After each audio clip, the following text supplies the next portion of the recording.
Hi, I'm Joanne Glasser-Orenstein. I work at the Lakewood Trumbull Y in Trumbull, and today I'm going to read Harry Potter and the Sorcerer's Stone, which is volume 1 of the Harry Potter stories. They're by J.K. Rowling. I'm just going to read the first chapter. And I should say that this is one of my favorite books of all time. It's also one of my kids' favorite books. All three of them love them. I'm going to read chapter 1, and I hope that it excites you enough that you continue the rest of the book. So here we go. Harry Potter and the Sorcerer's Stone. Chapter 1, The Boy Who Lived. Mr. and Mrs. Dursley of number 4 Privet Drive were proud to say they were perfectly normal, thank you very much. They were the last people you'd expect to be involved in anything strange or mysterious, because they just didn't hold with such nonsense.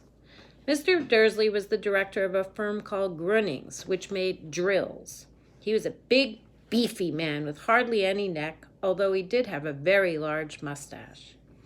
Mrs. Dursley was thin and blonde and had nearly twice the usual amount of neck, which came in very useful as she spent so much of her time craning over garden fences, spying on the neighbors.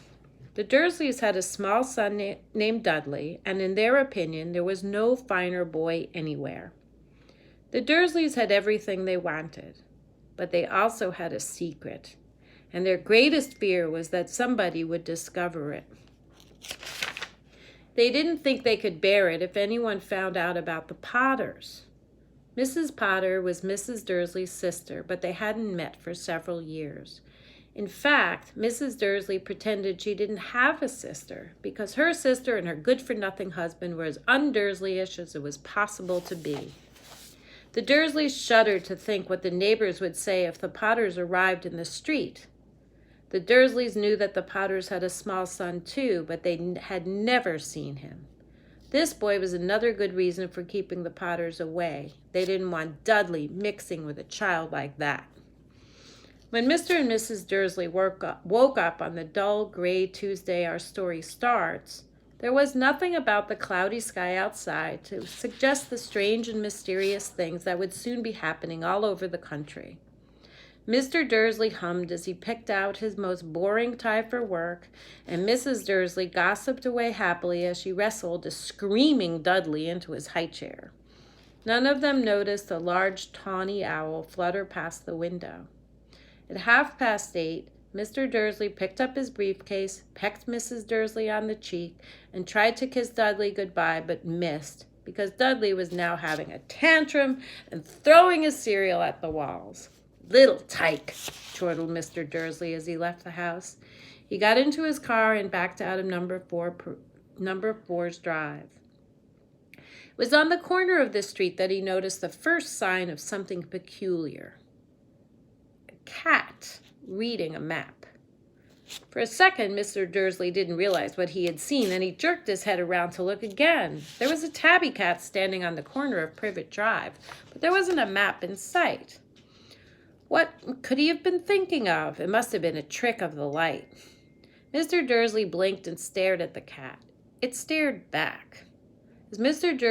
Dursley drove around the corner and up the road, he watched the cat in his mirror. It was now reading the sign that said Privet Drive.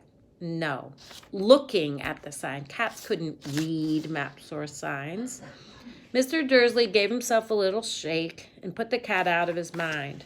As he drove toward town, he thought of nothing else except a large order of drills he was hoping to get that day. But on the edge of town, drills were driven out of his mind by something else. As he sat in the usual morning traffic jam, he couldn't help noticing that there seemed to be a lot of strangely dressed people about. People in cloaks.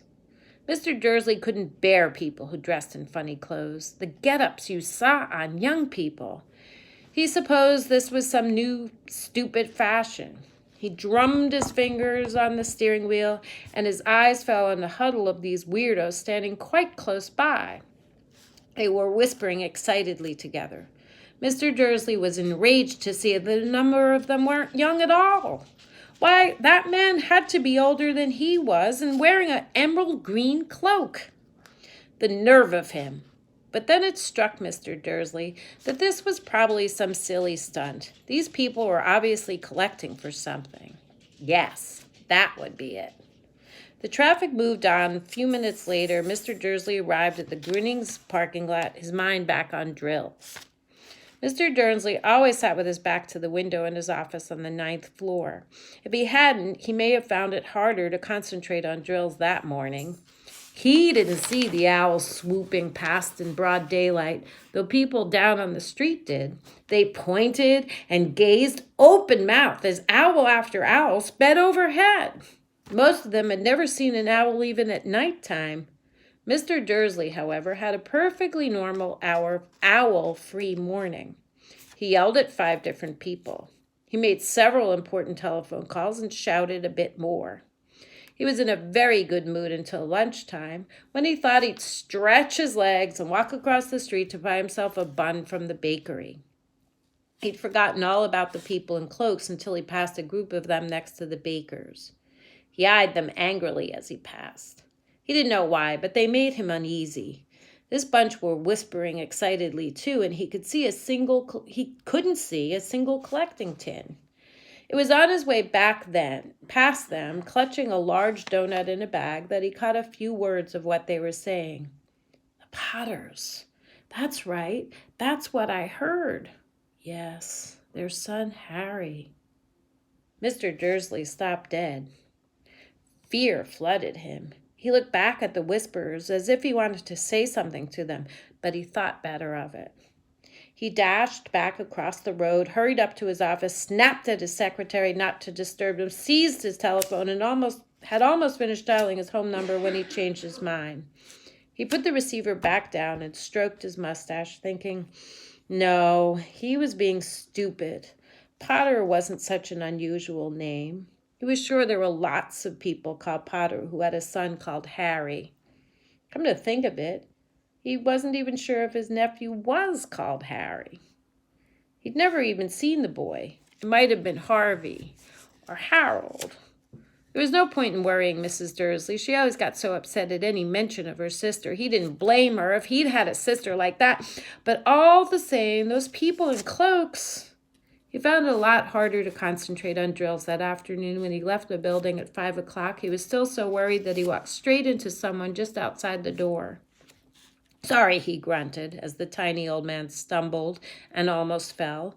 It was a few seconds before Mr. Dursley realized that the man was wearing a violet cloak. He didn't seem at all upset about being almost knocked down to the ground. On the contrary, his face split into a wide smile, and he said in a squeaky voice that made passersby stare, "Don't be sorry, my dear sir, for nothing could have upset me today. Rejoice, for you know who is gone at last. Even muggles like yourself should be celebrating this happy, happy day." And the old man hugged Mr. Dursley around the middle and walked off. Mr. Dursley stood rooted to the spot. He'd been hugged by a complete stranger. He'd also thought he had been called a muggle, whatever that was. He was rattled. He hurried to his car and set off for home, hoping he was imagining things which he had never hoped for before, because he didn't approve of imagination. As he pulled into the driveway of number 4, the first thing he saw, and it didn't improve his mood, was the tabby cat he'd spotted that morning. It was now sitting on his garden wall. He was sure it was the same one. It had the same markings around its eyes. "Shoo!" said Mr. Dursley loudly. The cat didn't move. It just gave him a stern look. Was this normal cat behavior? Mr. Dursley wondered. Trying to pull himself together, he let himself into the house. He was still determined not to mention anything to his wife. Mrs. Dursley had a nice, normal day. She told him over dinner about Mrs. Next Door's problems with her daughter and how Dudley had learned a new word. Won't. Mr. Dursley tried to act normally. When Dudley had been put to bed, he went into the living room in time to watch the last report on the evening news. And finally, bird watchers everywhere have reported that the nation's owls have been behaving very unusually today. Although owls normally hunt at night and are hardly ever seen in daylight, there have been hundreds of sightings of these birds flying in every direction since sunrise. Experts are unable to explain why the owls have suddenly changed their sleeping pattern. The newscaster allowed himself a grin. Most mysterious. And now over to Jim McGuffin with the weather. Going to be any more showers of owls tonight, Jim? Well, Ted, said the weatherman, I don't know about that, but it's not only the owls that have been acting oddly today. Viewers as far apart as Kent, Yorkshire, and Dundee have been phoning in to tell me that instead of the rain I promised yesterday, they've had a downpour of shooting stars. Perhaps people have been celebrating bonfire night early. It's not until next week, folks, but I can promise a wet night tonight. Mr. Dursley sat frozen in his armchair. Shooting stars all over Britain? Owls flying by daylight? Mysterious people in cloaks all over the place? And a whisper about the Potters. Mrs. Dursley came into the living room carrying 2 cups of tea. It was no good. He'd have to say something to her. He cleared his throat nervously. Petunia, dear, you haven't heard from your sister lately, have you? As he had expected, Mrs. Dursley looked shocked and angry. After all, they normally pretended she didn't have a sister. No, she said sharply. Why? Funny stuff on the news, Mr. Dursley mumbled. Owls, shooting stars, and there were a lot of funny-looking people in town today. So? Snapped Mrs. Dursley. Well, I just thought maybe it was something to do with, her crowd. Mrs. Dursley sipped her tea through pursed lips. Mr. Dursley wondered whether he dared tell her that he'd heard the name Potter. He decided he didn't dare. Instead, he said as casually as he could, their son. He'd be about Dudley's age now, wouldn't he? I suppose so, said Mrs. Dursley stiffly. What's his name again? Howard, isn't it? Harry. Nasty common name, if you ask me. Oh, yes, said Mr. Dursley, his heart sinking horribly. Yes, I quite agree. He didn't say another word on the subject as they went upstairs to bed. While Mrs. Dursley was in the bathroom, Mr. Dursley crept to the bedroom window and peered down the front garden. The cat was still there. It was staring down Privet Drive as though it was waiting for something. Was he imagining things? Could all this have anything to do with the Potters? If it did, if it got out that they were related to a pair of... Well, he didn't even think he could bear it. The Dursleys got into bed. Mrs. Dursley fell asleep quickly, but Mr. Dursley lay awake, turning it all over in his mind. His last comforting thought before he fell asleep was that even if the Potters were involved, there was no reason for them to come near him and Mrs. Dursley. The Potters knew very well that he and Petunia thought about them and what they thought about their kind. He couldn't see how he and Petunia could get mixed up in anything that might be going on. He yawned and turned over. It couldn't affect them. How very wrong he was. Mr. Dursley might have been drifting into an uneasy sleep, but the cat on the wall outside was showing no signs of sleepiness. It was sitting as still as a statue, its eyes fixed unblinkingly on the far corner of Privet Drive. It didn't so much as quiver when a door slammed on the next street, nor when 2 owls swooped overhead. In fact, it was nearly midnight before the cat moved at all. A man appeared on the corner the cat had been watching, appeared so suddenly and silently, you'd have thought he'd just popped out of the ground. The cat's tail twitched and its eyes narrowed. Nothing like this man had ever been seen on Privet Drive. He was tall, thin, and very old, judging by the silver of his hair and the beard, which were both long enough to tuck into his belt. He was wearing long robes, a purple cloak that swept the ground, and high-heeled buckled boots. His blue eyes were light, bright, and sparkling behind the half-moon spectacles, and his nose was very long and crooked, as though it had been broken at least twice. This man's name was Albus Dumbledore. Albus Dumbledore didn't seem to realize that he had just arrived in a street where everything from his name to his boots was unwelcome.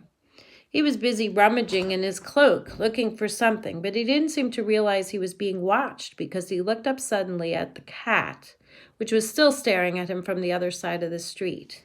For some reason, the sight of the cat seemed to amuse him.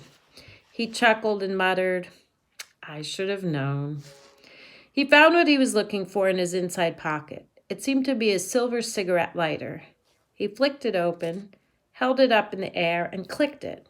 The nearest street lamp went out with a little pop. He clicked it again. The next street lamp flickered into darkness. 12 times he clicked that putter outer, until the only lights left on the whole street were 2 tiny pinpricks in the distance, which were the eyes of the cat watching him. If anyone looked out of their window now, even beady-eyed Mrs. Dursley wouldn't have been able to see anything that was happening down on the pavement. Dumbledore slipped the putter-outer back into his cloak and set off down the street toward number 4, where he sat down on the wall next to the cat. He didn't look at it, but after a moment he spoke to it. "Fancy seeing you here, Professor McGonagall." He turned to smile at the tabby, but it was gone. Instead, he was smiling at a rather severe-looking woman who was wearing square glasses exactly the shape as the markings the cat had around its eyes. She, too, was wearing a cloak, an emerald one. Her black hair was drawn into a tight bun. She looked distinctly ruffled. "How did you know it was me?" she asked. "My dear Professor, I've never seen a cat sit so stiffly." You'd be stiff, too, if you'd been sitting on a brick wall all day," said Professor McGonagall. "All day? When you could have been celebrating? I must have passed a dozen feasts and parties on my way here." Professor McGonagall sniffed angrily. "Oh, yes, everyone's celebrating, all right," she said impatiently. "You'd think they'd be a bit more careful, but no, even the Muggles have noticed something's going on. It was on their news." She jerked her head back at the Dursley dark living room window. "I heard it. Flocks of owls, shooting stars. Well, they're not completely stupid. They were bound to notice something. Shooting stars down in Kent? I'll bet that was Daedalus Diggle. He never had much sense." "You can't blame them," said Dumbledore gently. "We've had precious little to celebrate for 11 years. "I know that," said Professor McGonagall irritably, "but that's no reason to lose our heads. People are being downright careless, out on the streets in broad daylight, not even dressed in Muggle clothes, swapping rumors." She threw a sharp sideways glance at Dumbledore here, as though hoping he was going to tell her something, but he didn't, so she went on. "A fine thing it would be if, on the very day you-know-who seems to have disappeared at last, the Muggles found out about us all. I suppose he really has gone, Dumbledore?" "It certainly seems so," said Dumbledore. "We have much to be thankful for. Would you care for a lemon drop?" "A what?" "A lemon drop. They're kind of a Muggle sweet I'm rather fond of." "No, thank you," said Professor McGonagall coldly, as though she didn't think this was the moment for lemon drops. "As I say, even if you know who has gone—" "My dear Professor, certainly a sensible person like yourself can call him by his name. All this you-know-who nonsense for 11 years, I've been trying to persuade people to call him by his proper name. Voldemort." Professor McGonagall flinched, but Dumbledore had been sticking 2 lemon drops, seemed not to notice. "It all gets so confusing if we keep saying you-know-who. I have never seen any reason to be frightened of saying Voldemort's name." "I know you haven't," said Professor McGonagall, sounding half exasperated, half admiring. "But you're different. Everyone knows you're the only one you know who all right Voldemort was frightened of." "You flatter me," said Dumbledore calmly. "Voldemort had powers I will never have. Only because you're too, well, noble to use them. It's lucky it's dark. I haven't blushed so much since Madame Pomfrey told me she liked my new earmuffs." Professor McGonagall shot a sharp look at Dumbledore and said, "The owls are nothing next to the rumors that are flying around. You know what everyone's saying about why he's disappeared, about what finally stopped him." It seemed that Professor McGonagall had reached the point she was most anxious to discuss, the real reason she had been waiting on a cold, hard wall all day, for neither as a cat nor as a woman had she fixed Dumbledore with such a piercing stare as she did now. It was plain that whatever everyone was saying, she was not going to believe it until Dumbledore told her it was true. Dumbledore, however, was choosing another lemon drop and did not answer. What they're saying, she pressed on, is that the last night Voldemort turned up in Godric's Howl. He went to find the Potters. The rumor is that Lily and James they're dead. Dumbledore bowed his head. Professor McGonagall gasped. Lily and James, I can't believe it. I didn't want to believe it. Oh, Albus. Dumbledore reached out and patted her on the shoulder.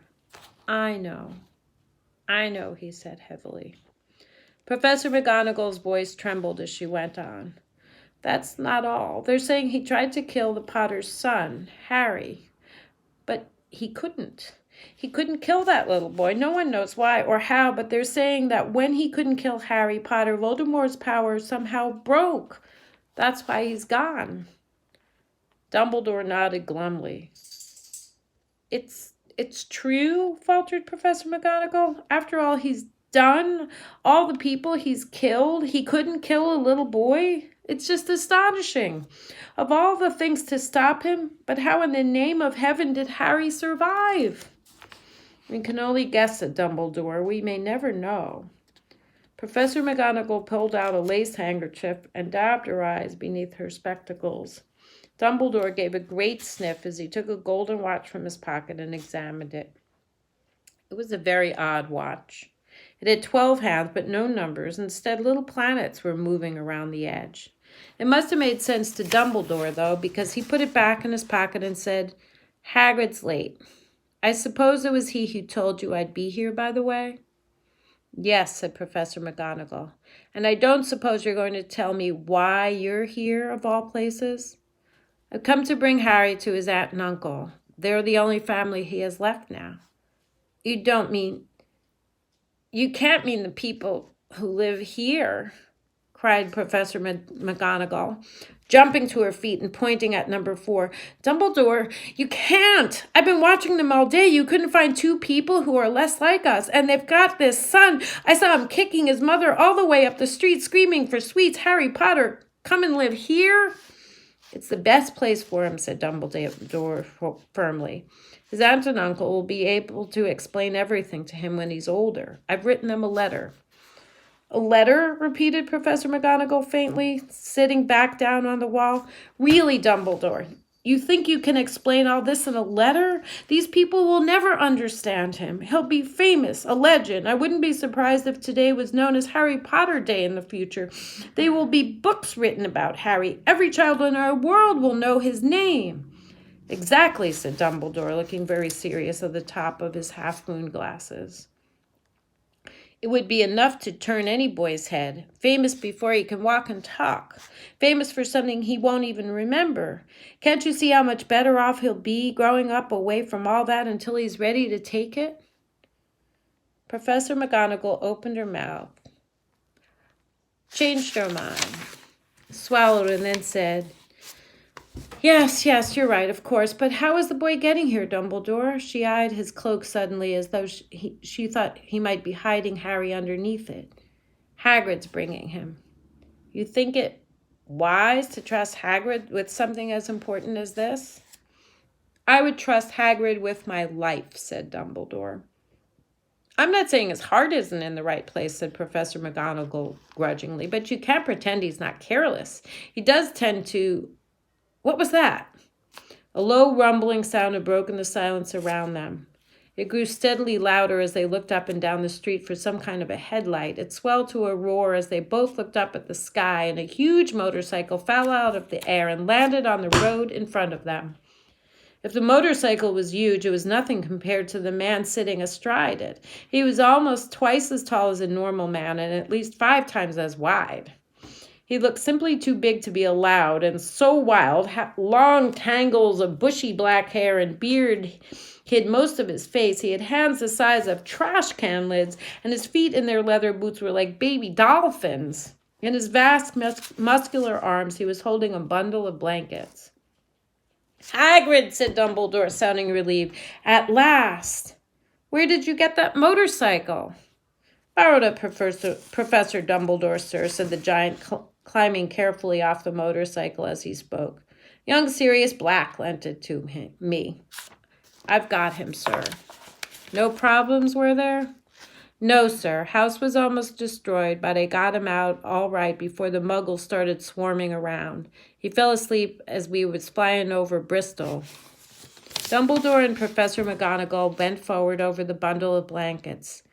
Inside, just visible, was a baby boy, fast asleep. Under a tuft of jet black hair over his forehead, they could see a curiously shaped cut, like a bolt of lightning. Is that where? Whispered Professor McGonagall. Yes, said Dumbledore. He'll have that scar forever. Couldn't you do something about it, Dumbledore? Even if I could, I wouldn't. Scars can come in handy. I have one myself above my left knee that is a perfect map of the London Underground. Well, give him here, Hagrid. We'd better get this over with. Dumbledore took Harry in his arms and turned toward the Dursleys' house. Could I say goodbye to him, sir? Asked Hagrid. He bent his great shaggy head over Harry and gave him what must have been a very scratchy, whiskery kiss. Then suddenly Hagrid let out a howl like a wounded dog. Shh, hissed Professor McGonagall. You'll wake the muggles. Sorry, sobbed Hagrid, taking out a large spotted handkerchief and burying his face in it. But I can't stand it. Lily and James dead, and poor little Harry off to live with muggles. Yes, it's all very sad, but get a grip on yourself, Hagrid, or we'll be found, Professor McGonagall whispered, patting Hagrid gingerly on the arm as Dumbledore stepped over the low garden wall and walked to the front door. He laid Harry gently on the doorstep, took a letter out of his cloak, tucked it inside Harry's blankets, and then came back to the other two. For a full minute, the three of them stood and looked at the little bundle. Hagrid's shoulders shook. Professor McGonagall blinked furiously, and the twinkling light that usually shone from Dumbledore's eyes seemed to have gone out. Well, said Dumbledore finally, that's that. We've got no business staying here. May as well go and join the celebrations. Yeah, said Hagrid in a very muffled voice. I'll be taking Sirius's bike back. Good night, Professor McGonagall. Professor Dumbledore, sir. Wiping his streaming eyes on his jacket sleeve, Hagrid swung himself onto the motorcycle and kicked the engine into life. With a roar, it rose into the air and off into the night. I shall see you soon, I expect, Professor McGonagall, said Dumbledore, nodding to her. Professor McGonagall blew her nose in reply. Dumbledore turned and walked back down the street. On the corner, he stopped and took out the silver putter-outer. He clicked it once, and 12 balls of light sped back to their street lamps, so that Privet Drive glowed suddenly orange, and he could make out a tabby cat slinking around the corner at the other end of the street. He could see the bundle of blankets at the step of number 4. Good luck, Harry, he murmured. He turned on his heel, and with a swish of his cloak, he was gone. A breeze ruffled near the neat hedges of Privet Drive, which lay silent and tidy under the inky sky, the very last place you would expect astonishing things to happen. Harry Potter rolled over in his blankets without waking up. One small hand closed on the letter beside him, and he slept on, not knowing he was special, not knowing he was famous, not knowing he would be woken in a few hours' time by Mrs. Dursley's scream as she opened the front door to put the milk bottles out, nor that he would spend the next few weeks being prodded and pinched by his cousin Dudley. He couldn't know that at this very moment, people meeting in secret all over the country were holding up their glasses and saying in hushed voices, "To Harry Potter, the boy who lived." And that's the end of chapter 1. I hope you enjoyed it.